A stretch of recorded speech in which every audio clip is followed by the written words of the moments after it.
And what Singapore did very well is move through the decades in a series of different types of industries.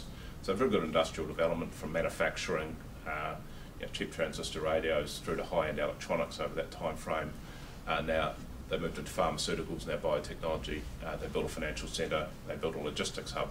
All of that's hard stuff, right? You can provide economic incentives to attract the right businesses. You can build factories, etc. You can put in air conditioning, which is the first thing they did.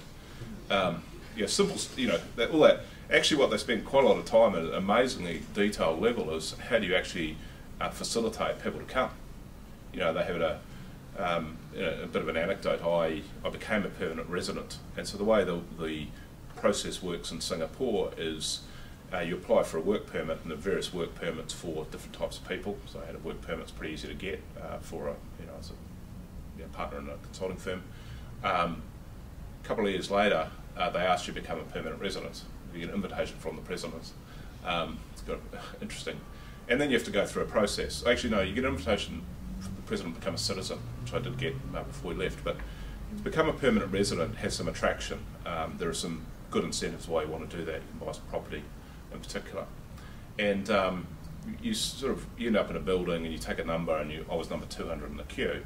And you sit around and wait for ages, and it's not very user-friendly, I have to say, for Singapore. But as soon as they see your card, so you have an identity card, and they key in the number, they just go, oh yeah, Mr. Bennett, yeah, great, you'll be a permanent resident in 3 months. Because it's not about who you work for. They know my education, they knew my income, they knew the sector I worked in, and sort of say, well, it doesn't really matter who you work for at the moment. It's all about attracting talent. So they worked all that out and made it very seamless. They do some really trivial stuff too for senior executives when they arrive. Sort of magically, they're shown a whole lot of houses. So they just do a lot of things well. My daughter's school had a waiting list of 600, so they went to the school board trustees and said, you need to build a new school. And they did. Right, this is Singapore, it's a bit of arm twisting, but they rezoned some land, gave them the land, gave them the soft dollar loan. The school's run by a trust, so couldn't afford to do it, to expand the school. Because fortunately we have plenty of capital here at the moment. I don't feel like that in Christchurch, but as a country we can attract foreign capital and we're saving more. What we need is the people to be able to deploy that. So we need to do some things about that. And then the final part about that is, at a city level, it's all about the environmental factors.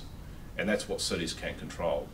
Cities in New Zealand can't control a lot relative to in New York, where they run the education system, the fire department, etc.